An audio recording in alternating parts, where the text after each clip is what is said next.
नमस्कार, आपके साथ मैं हूं नलिनी पांडे। ट्रंप का टैरिफ बम, नेपाल में जेंजी प्रदर्शन, शी पुतिन मोदी की तिकड़ी, पाकिस्तान की इंटरनेशनल किरकिरी, आतंकिस्तान पर ऑपरेशन सिंदूर की मार, बिहार में मोदी नीतीश की जोड़ी हिट, कैसे टूट गया लालू परिवार, एसआईआर पर घमासान, नवीन को बीजेपी की कमान। देखिए 2025 की 25 सबसे बड़ी सियासी घटनाएं जो इस साल सुर्खियों में रही।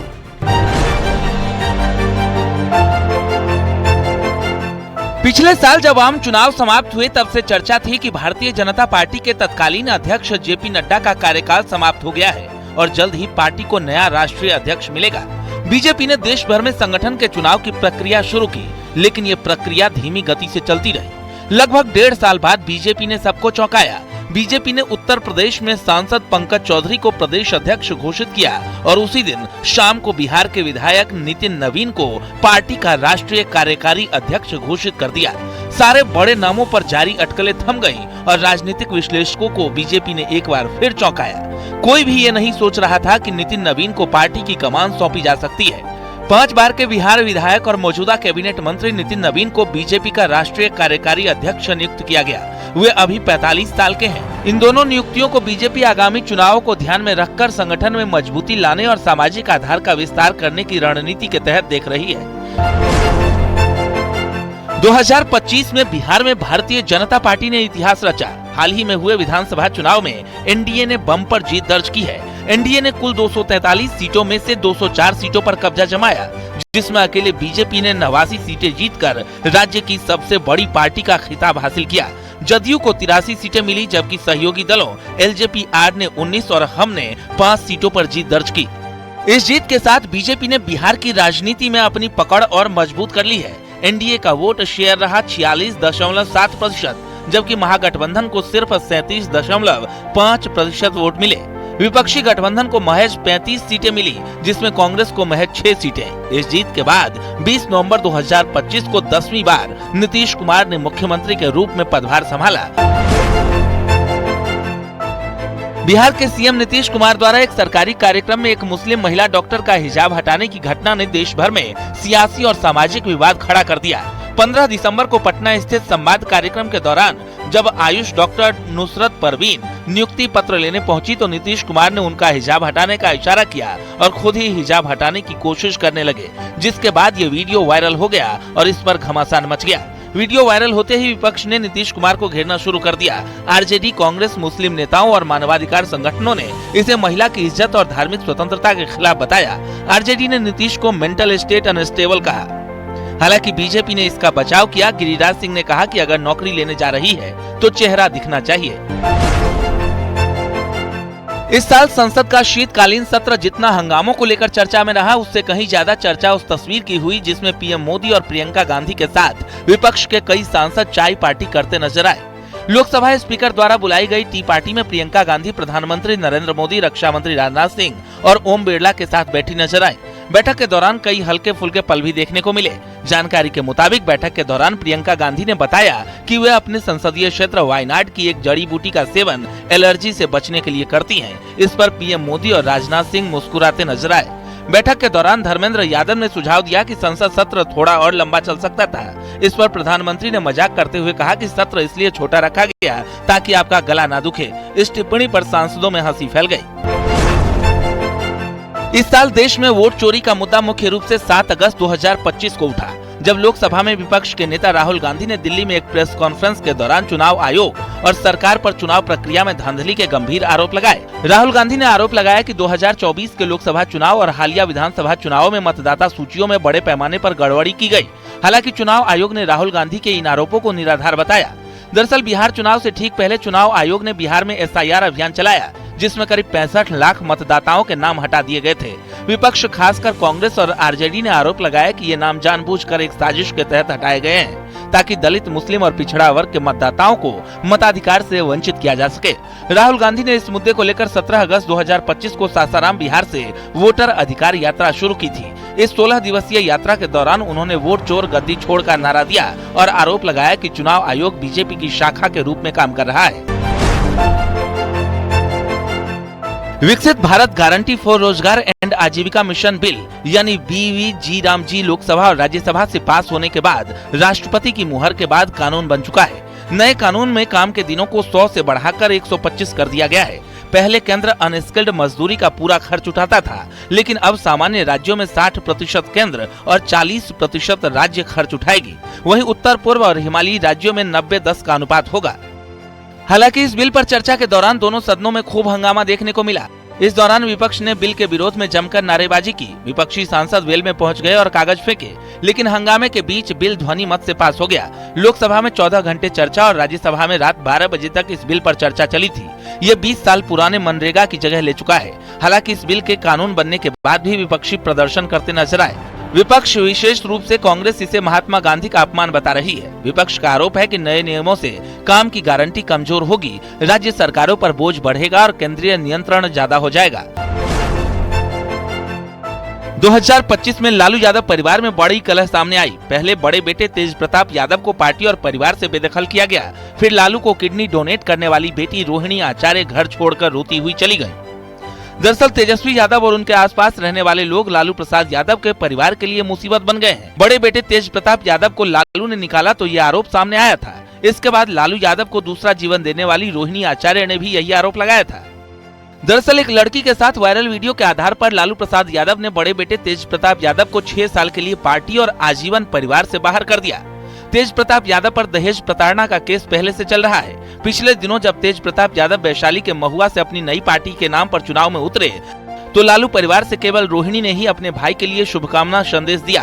कहा जा रहा है कि इसी बात को लेकर तेजस्वी के आसपास रहने वाले लोगों ने परिवार में विवाद बढ़ा दिया। बिहार विधानसभा चुनाव के परिणाम में तेज प्रताप यादव की हार हुई। राष्ट्रीय जनता दल बुरी तरह सिमट गया।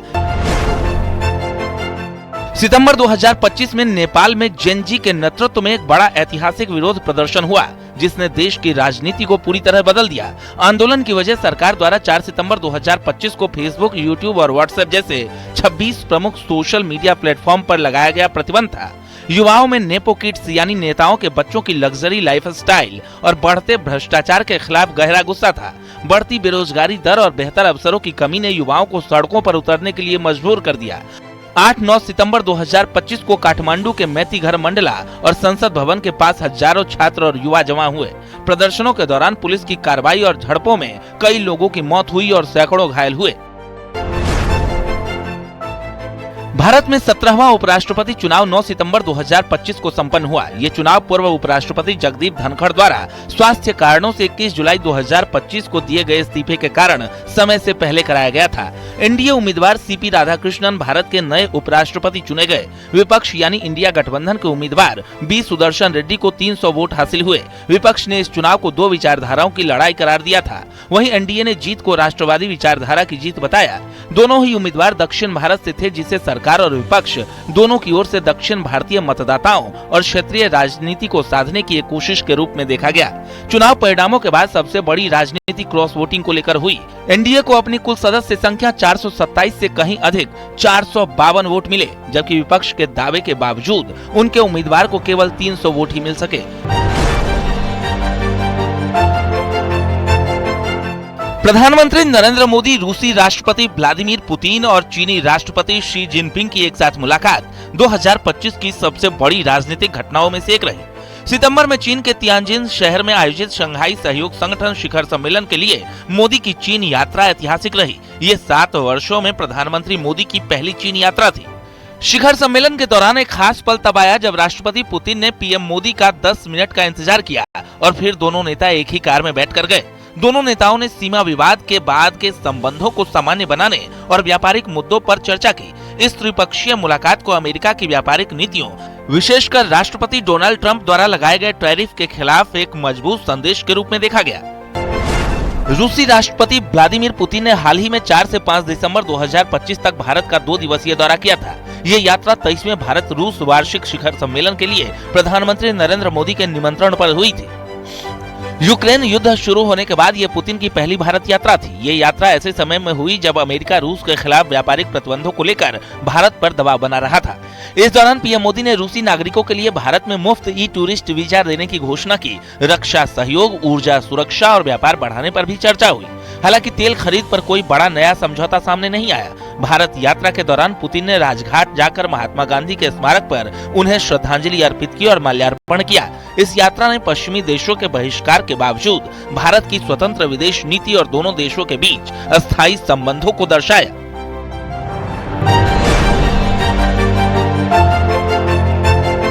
दो 2025 में दिल्ली विधानसभा चुनाव में आम आदमी पार्टी को करारी हार का सामना करना पड़ा।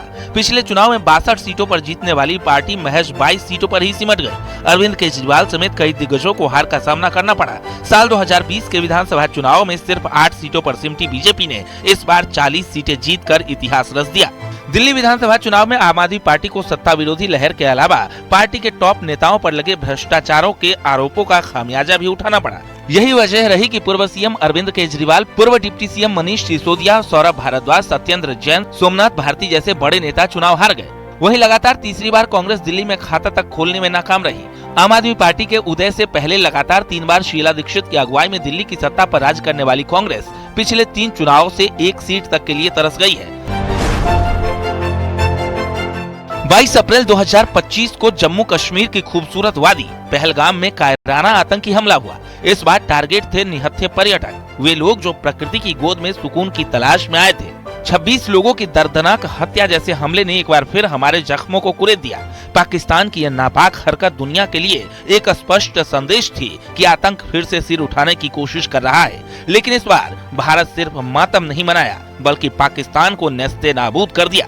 भारत ने आतंकवाद के खिलाफ ऑपरेशन सिंदूर एक्टिवेट किया, जिसने दुनिया को दिखा दिया कि नया भारत अब सहेगा नहीं, बल्कि मुंह तोड़ जवाब देगा, वो भी दुश्मन के घर में घुसकर। ऑपरेशन सिंदूर, जिसमें आतंक के 9 ठिकाने तबाह हो गए। 7 मई 2025 की तड़के भारतीय वायुसेना और थल सेना ने पाकिस्तान और पीओजेके में 9 आतंकी ठिकानों पर सटीक हमले किए। इन हमलों में बहावलपुर, मुरीद के कोटली और मुजफ्फराबाद जैसे क्षेत्रों में जैश ए मोहम्मद और लश्कर ए तैयबा के ठिकानों को निशाना बनाया गया।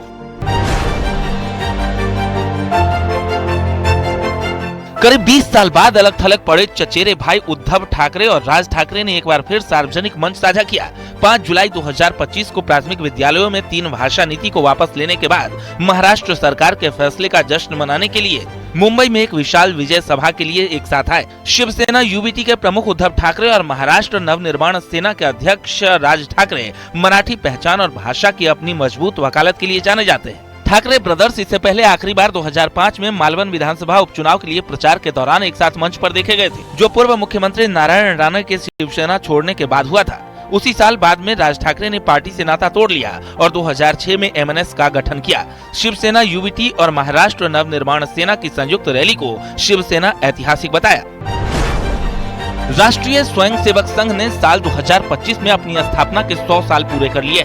संघ की स्थापना 27 सितंबर 1925 को नागपुर में डॉक्टर केशव बलिराम हेडगेवार द्वारा विजयादशमी के दिन की गई थी। राष्ट्रीय स्वयंसेवक संघ के 100 साल पूरे होने पर प्रधानमंत्री नरेंद्र मोदी ने खास स्मारक डाक टिकट और स्मारक सिक्का जारी किया।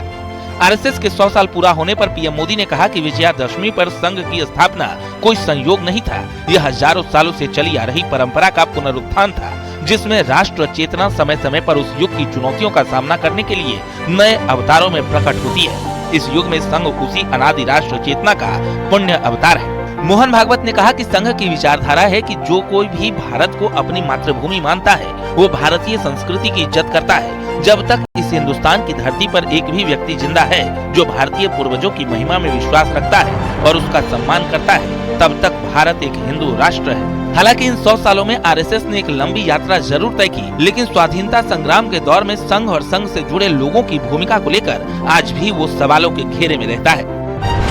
डोनाल्ड ट्रंप ने 20 जनवरी 2025 को संयुक्त राज्य अमेरिका के 47वें राष्ट्रपति के रूप में शपथ लेकर अपने दूसरे कार्यकाल की शुरुआत की थी। राष्ट्रपति बनते ही ट्रंप ने अमेरिका फर्स्ट नीति को कड़ाई से लागू किया। उन्होंने चीन, कनाडा और मेक्सिको के साथ व्यापार युद्ध शुरू किया और कई देशों पर भारी टैरिफ लगाए। भारत पर भी रूसी तेल खरीद और व्यापार के कारण 50% तक टैरिफ लगाए गए। भारत पर 50% टैरिफ थोपने वाले ट्रंप को लगा था कि वो हिंदुस्तान का घमंड तोड़ देंगे और उसे घुटनों पर ले आएंगे, लेकिन ऐसा कुछ नहीं हुआ। उल्टा नवंबर का निर्यात अपने ऑल टाइम हाई पर पहुंच गया। भारत का निर्यात डेटा देखकर ट्रंप भी हैरान होंगे। उनको ये हैरानी होनी भी चाहिए, लेकिन भारत के लिए ये इतना आसान भी नहीं था। हिंदुस्तान ने टैरिफ से निपटने के लिए ऐसी कई रणनीतियां बनाई जो कारगर साबित हुई। भारत ने टैरिफ के प्रभाव को कम करने के लिए कई रणनीतियां अपनाई, जिनमें निर्यात को विविधतापूर्ण बनाना, जीएसटी सुधारों का लाभ उठाना और रुपये की गिरावट का उपयोग करना शामिल था। इन उपायों से भारत के निर्यात में वृद्धि हुई और अमेरिकी टैरिफ का असर कम हुआ। अमेरिकी राष्ट्रपति डोनाल्ड ट्रंप जब चुनाव जीतकर दूसरी बार अमेरिका के राष्ट्रपति चुने गए थे, तब उन्होंने उद्योगपति एलन मस्क को विशेष सलाहकार के रूप में नियुक्त किया था। ट्रंप के चुनावी वादे के मुताबिक दूसरे कार्यकाल में ही डिपार्टमेंट ऑफ गवर्नमेंट एफिशिएंसी यानी DOGI भी बनाया, जिसका उद्देश्य बेफिजूल सरकारी खर्चों में कटौती करना था। मस्क को इस विभाग की जिम्मेदारी दी गई। समय बीतता गया और इस दौरान उपजे तमाम विवादों को नजरअंदाज करते हुए मस्क ने ट्रंप की उम्मीदों पर खरा उतरने की पूरी कोशिश की, लेकिन अब मस्क ने खुद ही ट्रंप प्रशासन से अपने रिटायरमेंट की घोषणा कर दी। वजह थी ट्रंप का बिग ब्यूटीफुल बिल। इस बिल का एलन मस्क ने खुलकर विरोध किया था। इस बिल से टेस्ला को 1.2 अरब डॉलर का नुकसान होने का अनुमान था। मस्क और ट्रंप की दोस्ती की चर्चा सिर्फ अमेरिका ही नहीं, पूरी दुनिया में हुई थी। ट्रंप के चुनावी अभियान को एलन मस्क ने ही फंड किया था और सरकार गठन के बाद व्हाइट हाउस के कई बड़े फैसलों में मस्क का हस्तक्षेप था। सरकार में दखलंदाजी का असर मस्क को विरोध के रूप में भी झेलना पड़ा और इसका असर उनके बिजनेस, खासतौर पर टेस्ला पर पड़ा था। इतना ही नहीं, एलन मस्क के स्टारलिंक सैटेलाइट सिस्टम को अमेरिकी एयर ट्रैफिक सिस्टम में शामिल करने का प्रस्ताव फेडरल एविएशन एडमिनिस्ट्रेशन ने खारिज कर दिया।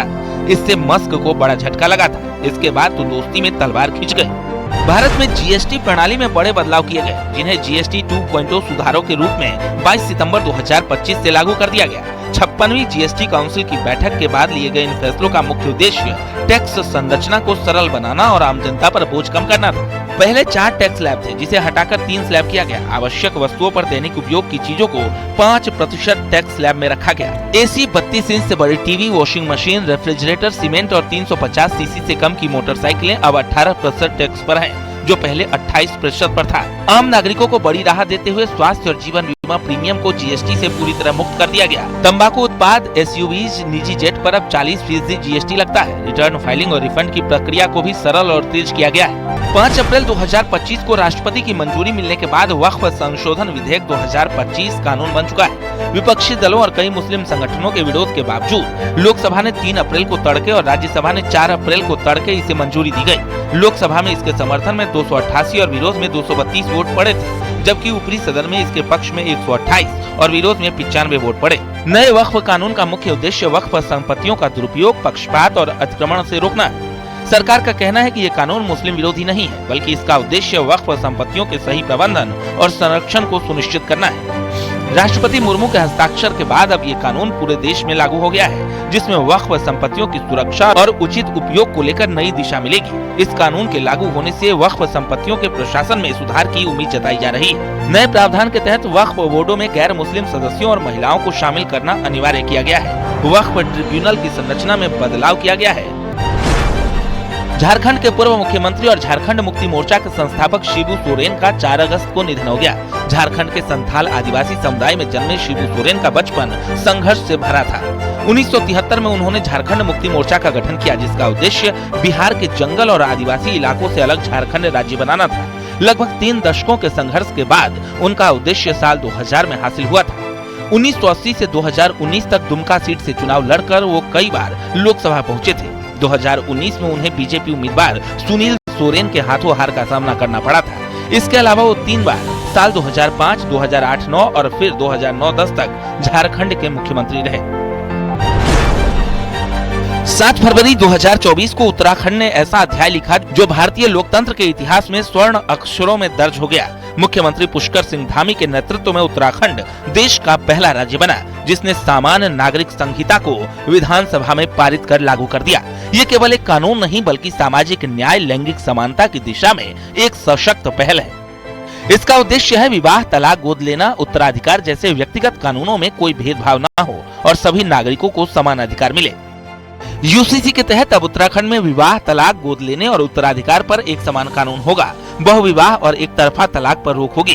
बेटी और बेटे को समान संपत्ति अधिकार दिया गया। शादी का रजिस्ट्रेशन अनिवार्य किया गया। लिव इन रिलेशनशिप का रजिस्ट्रेशन अनिवार्य किया गया। किसी भी नागरिक को बच्चे को गोद लेने का समान अधिकार दिया गया है। प्रधानमंत्री नरेंद्र मोदी की लीडरशिप में दक्षिण अफ्रीका G20 समिट ने पहली बार ग्लोबल साउथ को एकजुट कर पश्चिमी देशों की दादागिरी को चुनौती दी। अफ्रीका की अस्थायी सदस्यता, digital public infra model, finance और सप्लाई चेन रिफॉर्म जैसे फैसलों ने अमेरिका यूरोप का दबदबा कमजोर किया। अब दुनिया के नियम भारत अफ्रीका जैसे उभरते देशों की प्राथमिकताओं पर बन रहे हैं और नया वर्ल्ड ऑर्डर ग्लोबल साउथ के हाथ में शिफ्ट हो रहा है। इतिहास गवाह है कि सदियों से दुनिया के नियम चंद अमीर देश तय करते आए हैं, लेकिन 22 और 23 नवंबर 2025 को जोहान्सबर्ग में जो हुआ उसने पुरानी विश्व व्यवस्था की नींव हिला दी। पहली बार अफ्रीका की धरती पर G20 का शिखर सम्मेलन हुआ। ये महज एक बैठक नहीं थी, ये ग्लोबल साउथ का शक्ति प्रदर्शन था। मुंबई में 26/11 आतंकी हमले की साजिश में अहम भूमिका निभाने वाले आतंकी तहव्वुर हुसैन राणा को अमेरिका से भारत लाने की घटना इस साल की बड़ी घटना रही। ISI के लिए काम करने वाले और लश्कर-ए-तैयबा और हरकत-उल-जिहादी इस्लामी हुजी जैसे आतंकी संगठनों से करीब से जुड़े रहे तहव्वुर राणा को लेकर जब विमान दिल्ली पहुंचा तो NIA की टीम ने उसे UAPA के तहत औपचारिक रूप से गिरफ्तार कर लिया। राणा को अमेरिका से विशेष विमान में NSG कमांडो के सुरक्षा के घेरे में लाया गया। वहीं अमेरिका में उसे अमेरिकी स्काई मार्शल की निगरानी में विशेष विमान तक पहुंचाया गया था। आतंकवाद के मामले में अमेरिका से भारत को ये पहला प्रत्यर्पण था। 26 नवंबर 2008 को 10 पाकिस्तानी आतंकियों ने मुंबई में Taj Oberoi hotel, Leopold cafe, Chabad house और छत्रपति शिवाजी टर्मिनस स्टेशन पर हमले किए थे। इनमें मारे गए 166 लोगों में अमेरिकी, ब्रिटिश और इजरायली नागरिक शामिल थे। संगम नगरी प्रयागराज में 13 जनवरी से 26 फरवरी तक चले महाकुंभ मेले की तस्वीर ने पूरी दुनिया को आकर्षित किया। 144 साल के महासंयोग का बना ये मेला बेहद भव्य और दिव्य रहा। इस महाकुंभ के दौरान 66 करोड़ से अधिक श्रद्धालुओं ने संगम तट पर आस्था की डुबकी लगाई। देश विदेश से लोग पहुंचे। PM मोदी ने भी डुबकी लगाई। CM योगी की शानदार व्यवस्था और क्राउड मैनेजमेंट की चर्चा पूरी दुनिया में होने लगी। दुनिया में ऐसा पहली बार हुआ जब इतने लोग एक साथ एक जगह नजर आए। PM मोदी ने इसे एकता का महायज्ञ कहा था। पहली बार महाकुंभ में आर्टिफिशियल इंटेलिजेंस और डिजिटल ट्विन तकनीक का बड़े पैमाने पर उपयोग किया गया। ये प्राचीन परंपरा और आधुनिक तकनीक का एक अनूठा संगम था। इस महाकुंभ मेले में अलग अलग रंग देखने को मिले। महाकुंभ में माला बेचने आई मोनालिसा को दुनिया ने पहचाना। मॉडल से साध्वी बनी हर्षा रिछारिया लाइमलाइट में आ गई। IIT इंजीनियर बाबा ने लोगों को चौंकाया तो वही ममता कुलकर्णी भी इसी कुंभ में हीरोइन से साध्वी बन गई। 25 नवंबर 2025 को अयोध्या ने एक और ऐतिहासिक क्षण का साक्षी बनकर दुनिया का ध्यान अपनी ओर खींचा। शुभ मुहूर्त में प्रधानमंत्री ने राम मंदिर के मुख्य शिखर पर धर्म ध्वज फहराया। जैसे ही केसरिया ध्वज पवन के संग लहराया, पूरा परिसर जय श्री राम के उद्घोष से गूंज उठा। क्षण भर में वातावरण आध्यात्मिक ऊर्जा से भर गया और श्रद्धालुओं की भावनाएं उमंग में बदल गई और राम भक्तों की 500 सालों की प्रतीक्षा पूर्ण हो गई और इसी के साथ राम मंदिर का निर्माण संपूर्ण हो गया। धर्मध्वज फहराने से पहले वैदिक मंत्रोच्चार के बीच व्यापक पूजन अर्चन संपन्न हुआ। यज्ञ कुंडों से उठती आहुतियों की सुगंध और नगाड़ों की गूंज ने समारोह को भव्यता प्रदान की। PM ने ध्वजारोहण कर राष्ट्र को सनातन परंपरा की अखंडता, आस्था और सांस्कृतिक स्वाभिमान का संदेश दिया।